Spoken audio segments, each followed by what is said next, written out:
Thank you, Sarah. Let me just get myself adjusted here for small people. Kia ora koutou e tune, tuatahi I mihi ana, ki na mana whenua, ki na rangatira, na kaikora, na kaimahi, na hunga e te mai, tēnā koutou katoa I runga te kaupapa. No reira, tēnā koutou, tēnā koutou katoa. Good morning, everyone. Thank you, Sarah, for that introduction. Let me get my technology working whilst you're all munching. So welcome to this diversity breakfast, and a particular welcome to Professor Susie Wills, overall winner of the Women in Influence Award from last night. So big applause to Susie, and I'm sure we'll hear more about that later. Very much looking forward to the fireside chat later this morning. I got up very early this morning. I'd also like to acknowledge the WIN Advisory Board members who are here this morning, together with the WIN founding sponsors, Becca and Denton Kensington Swan. And changing hats for just a moment, I'd also like to acknowledge members of the Watercare Executive Team, Amanda Singleton, Chief Customer Officer, and you'll be hearing from Amanda later this morning. And I think, is Rebecca here? Anywhere? Can we see Rebecca anywhere? Well, I'll tell you who she is. She's the Chief Digital Officer and also was recently nominated and awarded the Chief Information Officer of the Year. So again, a great accolade for Rebecca. So when Sarah first approached me about this session, the original thinking was for me to do two things. First of all, bore you all witless with the data that tells us that diversity and inclusion is actually something really important and adds value. And then the second thing, to bore you even more witless, tell you about how you'd actually get onto a board. But we've actually shared that information with you many, many times. And of course, I'm more than happy to bore you all witless by going back and covering that old ground again. But to be honest, it is a message that we've all heard before. And I'm fairly certain that pretty much everyone in this room is very much aware of the value of diversity. So an early warning, I have gone slightly rogue in my approach this morning. In the discussions with Sarah, it got me thinking about why, given all the data and evidence about the value add of diversity, are we still not making the progress that we should be making in terms of diversity and inclusion? And what is the role of governance in addressing this?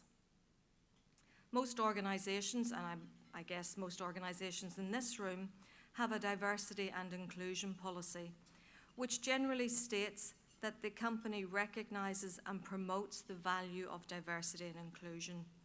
But how does a board get assurance that those words are translated into action, that the focus on diversity and inclusion is an outcome, not an activity?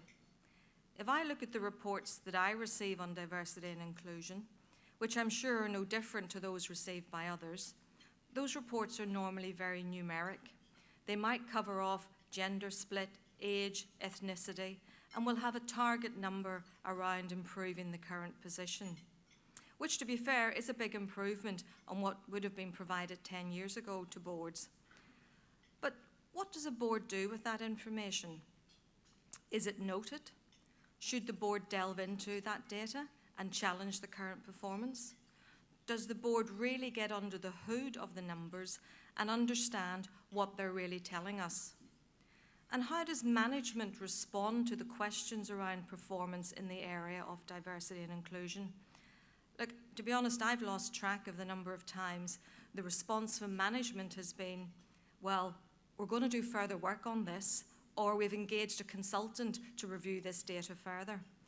So will any of this really assist in moving the dial, or is it simply really busy activity without producing a real outcome? So perhaps at a board level, it is more than the stats. It is about understanding the culture of the organisation and how does the organisation really embrace diversity and inclusion.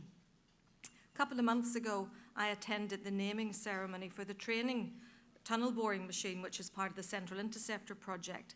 The training TBM was named after Kate Edgar, who was the first woman in New Zealand to receive a degree in mathematics from Auckland University. Nothing unusual about that, other than that it was achieved in 1857. So members of Kate's family were at the naming ceremony, and it was really quite special for them to share their stories about Kate. Now, the Kate Edgar Foundation also shares the instructions that were given to Kate ahead of her being admitted to attend the university. Amongst these were, dress modestly, keep your eyes downward, avoid any eye contact with other students, and do not, under any circumstances, initiate any form of engagement or communication with other students. And of course, we all laugh and say, ha ha, that would never happen now. But would it? Let's just pause and ask ourselves subliminally, does this happen within our organisations? Have our expectations really changed that much? Do we pay lip service to diversity and inclusion? And hence, is it simply becoming a numbers game? So moving further on, if I look today, stretching the bow a little bit further, you'll come across mates in construction, and I'd urge you all to go and visit them. I attended a presentation that they gave a couple of months ago, and one of the most sobering messages I took away from that session is that the construction industry has the highest suicide rate in the country. So one of the reasons for that is the lack of certainty for those workers in terms of future work. So in many cases, they're living week to week, which causes a huge amount of stress to the individuals. So knowing this, as a board member, as a chair of infrastructure companies, what should we do as a board? Do we simply accept that that's okay? Or do we actually challenge the norm? Do we actually start looking at doing something different, creating, for example, an enterprise model in the same way that Watercare has, which lets contracts out over a 10-year period in partnership with contractors and delivering clear objectives around not only climate change, health and safety, but also what they're doing about diversity and inclusion. So really challenging boards to think about what it is we should be doing, and rather than just accepting the status quo. And incidentally, if we adopt a long-term approach to delivering a capital programme, and again, I know I'm talking to the converted here, we actually address a number of issues, not just the employment security. We look to address the capacity issue, the capability issue. In the water sector, I was at the Water New Zealand conference yesterday, as were a number of people. We talked about the actual amount of infrastructure investment that is needed in the sector. Now, that's not just people who are going to dig the holes in the roads.